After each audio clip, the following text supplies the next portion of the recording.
Hi viewers, আশা করছি তোমরা সকলেই ভালো আছো। এখন আমরা পুষ্পা মুভির পজিটিভ এবং নেগেটিভ নিয়ে কথা বলবো। অবশ্যই আমি নেগেটিভ যতই খুঁজে খুঁজে বার করি আর তোমাদের সঙ্গে বলি না কেন, তোমাদের কোনো ব্যাপার না, কারণ এই মুভিটা যেভাবে হিট করে গিয়েছে বা যা প্রশংসা কুড়িয়েছে বা পজিটিভ যা যা আছে, এই মুভিটার কোনো কিছুই হবে না। তাও আমার যেগুলো নেগেটিভ লেগেছে সেগুলো তোমাদের সঙ্গে শেয়ার করবো। তো পজিটিভ নেগেটিভ নিয়ে কথা বলার আগে তোমাদেরকে আমি জানিয়ে দেই, এই ভিডিওটায় কিন্তু অনেক স্পয়লার থাকবে, তো অবশ্যই তোমরা যদি চাও দেখতে পারো, কোনো সমস্যা নেই। মুভি নিয়ে যদি কথা বলি, সিনেমার প্রচুর পজিটিভ আছে এবং কিছু কিছু নেগেটিভও আছে, এবং এমন এমন কিছু সিন আছে যেগুলো ট্রেলারে দেখানো হয়েছে কিন্তু সিনেমায় দেখানো হয়নি, বা সিনেমায় আমরা খুঁজেই পাইনি। আমি তো খুঁজেই পাইনি, বা এটা নিয়ে চর্চা হচ্ছে যে অনেকেই খুঁজে পায়নি। যাই হোক, আর এক্সপ্লেন করবো আর একটা বিষয়, যেটা লাস্ট বান্দা যে বোম ব্লাস্ট করে দেয় পুষ্পার পুরো ফ্যামিলির ওপরে, যার পিছনটা দেখানো হয়েছিল, এটা নিয়ে অনেকেই কথা বলছে যে এটা কে, তো সে বিষয়েও কথা বলবো। তো ভিডিওটা না কেটে অবশ্যই দেখো, এবং চ্যানেলে যারা নতুন এসে সাবস্ক্রাইব করে দাও। রাপ্পা রাপ্পা কাটেগা। ফার্স্ট টাইম বলি, পুষ্পা মুভির গল্পটি খুবই সুন্দর এবং সুকুমার খুব দারুণভাবে কাজ করেছে এই গল্পটির ওপরে, এবং আলু অর্জুন, ফাহাদ ফাসিল, রাশমিকা ছাড়া আরো অন্যান্য যেসব ক্যারেক্টারগুলো ছিল, প্রত্যেকের তাদের অভিনয়গুলো দুর্দান্তভাবে করেছে। যে যতটুকু রোল পেয়েছে সে তার দিক থেকে সম্পূর্ণভাবে ফুটিয়ে তোলার চেষ্টা করেছে।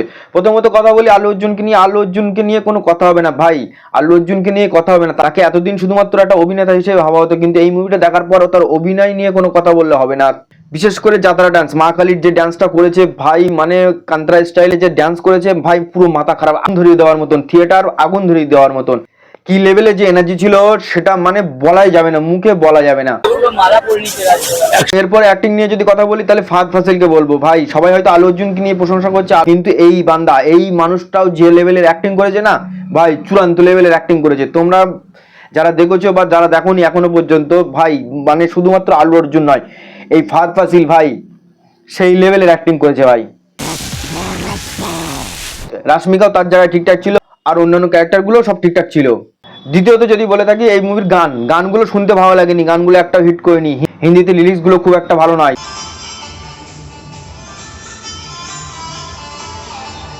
কিন্তু মুভি দেখার সময় গানগুলোর একটা মিনিং খুঁজে পাওয়া যাবে। কিসিক সং, ফিলিং সং, এইসব গানগুলো একটা মিনিং আছে সিনেমার মধ্যে, যেটা দেখলে তখন গানগুলোর জন্য না একটা ভাইব দেবে, বাহ এত সুন্দর একটা করলো, এ কি, আমি তো এটা ভাবিনি।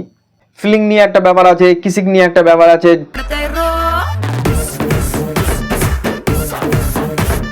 আলু অর্জুনের সেই লেভেলের, বা সিরিয়ালের ডান্সও ছিল সেই লেভেলের, ঠিক আছে। তো গানগুলো ঠিকঠাক ছিল সিনেমার সাথে, আর সেই সাথে ছিল একটা ওমেন রেসপেক্টের ব্যাপার, নারী শক্তি বা নারীদের ভালোবাসা, স্নেহ, হ্যাঁ, এইসবগুলো ছিল খুবই দুর্দান্ত। নারীদের সম্মান নিয়ে ব্যাপার, এবং বলবো ডিএসপির মিউজিক, ব্যাকগ্রাউন্ড মিউজিক ছিল দুর্দান্ত লেভেলের, দুর্দান্ত। বিশেষ করে লাস্ট ক্লাইম্যাক্সে যখন মিউজিক মারছিল না, মাথা খারাপ হয়ে যাচ্ছিল। তো এই মুভির যখন পজিটিভ নিয়ে সবকিছু আলোচনা করলাম, তারপরে এবার নেগেটিভ নিয়ে আলোচনা করবো। নেগেটিভ যদি বলি, সর্বপ্রথম বলবো এন্ট্রি সিনে যে অ্যাকশন সিনটা থাকে, দুর্ধর্ষ একটা অ্যাকশন সিন থাকে। অ্যাকশনটা খুব ভালো বা খুব খারাপও বলা যাবে না, মোটামুটি একটা ঠিকঠাক অ্যাকশন এন্ট্রি দেওয়া হয় আলু অর্জুনকে। কিন্তু ওখানে যখন মারপিটটা করা হয়, মারপিট করতে করতে আলু অর্জুন নদীতে পড়ে যায়, ফ্ল্যাশব্যাকে চলে যায় তার ছোটবেলার একটা সিনে, তারপরে সে স্বপ্নে হঠাৎ করে ঘুম থেকে জেগে ওঠে।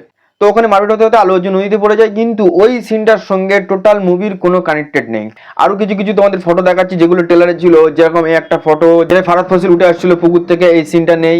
আর একটা সিনের কথা বলি, যেটা তোমরা স্ক্রিনে দেখতেই পাচ্ছ, এই সিনটা মুভির মধ্যে নেই। তো এরকম অনেক সিন নেই, অনেক সিন কাটা হয়েছে, মুভিটা লেন্থেও অনেক লম্বা, 3 ঘন্টা 21 মিনিট 25 মিনিট লম্বা, তারপরেও এই সিনগুলো নেই। তবে এইগুলো নেই বলে যে মুভিটা দেখতে কোনো অসুবিধা হবে তেমনটা নয়, মুভিটা দেখতে কোনো অসুবিধা হয়নি। এবারে কথা হলো ফাহাদ ফাসিলের ক্যারেক্টারটা নিয়ে। ফাহাদ ফাসিল ক্যারেক্টারটা খুবই ডেঞ্জার এবং ইগো, এবং সে চায় পুষ্পাকে অবশ্যই হারানোর জন্য। কিন্তু পার্ট 1-এ যেভাবে ফাহাদ ফাসিল ক্যারেক্টারটাকে দেখানো হয়েছিল, 2 পার্টে সেরকম ভাবে দেখানো হয়নি। 2 পার্টে একবারও জেতেনি ভাই ফাহাদ ফাসিল ভাই একবারও জিততে পারেনি পুষ্পার কাছে। তাকে বারবার অপমান করা হয়েছে, বিভিন্ন অ্যাঙ্গেলে অপমান করা হয়েছে। আমার তো মনে হয় এই ক্যারেক্টারটা ফাহাদ ফাসিল ছাড়া অন্য কেউ করতেও না, এমন ভাবে তাকে অপমান করা হয়েছে, সে কোনোভাবেই জিততে পারেনি পুষ্পার কাছে বারবার হেরে গিয়েছে শেখাওয়াত স্যার। এটা আমার একদম ঠিকঠাক লাগেনি, 1-2 বার অন্তত হারিয়ে দেওয়ার ব্যাপার ছিল আল্লু অর্জুনের কিছু কিছু জায়গায়। আর অ্যাকশন সিকোয়েন্স নিয়ে যদি কথা বলি, লাস্ট অ্যাকশন সিকোয়েন্স ছিল দুর্ধর্ষ লেভেলের অ্যাকশন ভাই, হাত পা কেটে কেটে ছুঁড়ে ফেলে দিচ্ছে ভাই, কাটা পা নিয়ে ভাই ঝুঁকে গানে করছে, মানে সেই লেভেলের এরকম অ্যাকশন সিকোয়েন্স দেখিনি কেউ এর আগে।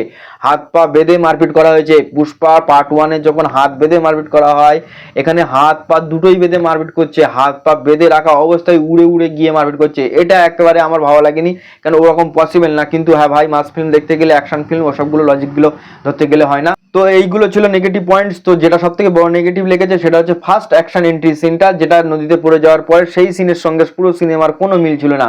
এবং লাস্ট সিনে যে এই বান্দা ব্লাস্ট করে দেয়, যার একটা মার্কস তো দেখানো হয়েছে, কিন্তু সেটা হয়তো পার্ট 3 জন্য অন্য একটা ভিলেন। হ্যাঁ, পার্ট 3ও অ্যানাউন্সমেন্ট করে দিয়েছে মেকার্সরা। তো পার্ট 3 জন্য যখন অ্যানাউন্সমেন্ট করেছে তখন একটা আলাদা লেভেলের বা বড় ভিলেনের চিন্তা ভাবনা তারা রেখেছে। তো এরকম একটা ব্ল্যাক মার্কস ছিল, এবং ব্ল্যাক মার্কস যেটা ব্লাস্ট করে দেওয়া হয়, কিন্তু ব্লাস্ট যে করেছে সেই বান্দাটাকে সবাই বলছে বিজয় দেবরাকোন্ডা, কিন্তু আমার সেটা মনে হয়নি। इंटरनेशनल है। কেন তার পায়ের নিচে ছিল একটা রেকর্ডার, কেননা রেকর্ডে সে রেকর্ড করেছিল পুষ্পার ভয়েস। পুষ্পা এবং শেখর স্যারের মধ্যে চ্যালেঞ্জের ব্যাপার হয়, তো সেই চ্যালেঞ্জটা রেকর্ড করে এবং সেই রেকর্ডারটা ছিল পায়ের কাছে, এবং যে হাতটা দিয়ে ব্লাস্ট করে, তো হাতের স্ক্রিনটা যদি দেখো তোমরা, হাতটা পুড়ে যাওয়ার ব্যাপার আছে। এবং কেন পুড়ে যাওয়ার ব্যাপার আছে সেটাও তোমরা জানো। তো ফাহাদ ফাসিলের সঙ্গে কি হয়েছিল সেটাও তোমরা জানো, বা যারা যারা এখনো দেখোনি মুভি তারা দেখতে পারো। তো তোমরা কিভাবে দেখবে সেটা তোমরা নিশ্চয়ই জানো, সিনেমা হল থেকে দেখতে পারো বা তোমরা নিজেদের জোগাড় নিজেরাই করে নিতে পারো, সেটা আমি ভালোভাবে জানি। তো পুষ্পা মুভি তোমাদের কেমন লেগেছে, বা কি কি খারাপ লেগেছে, বা কি কি ভালো লেগেছে আমাকে কমেন্ট করে জানাও। দেখা হবে নেক্সট ভিডিওয়, আরো অনেক অনেক কন্টেন্ট নিয়ে আসবো। তো সবাই লাইক কমেন্ট সাবস্ক্রাইব করে দিও। ভালো থেকো, বাই বাই।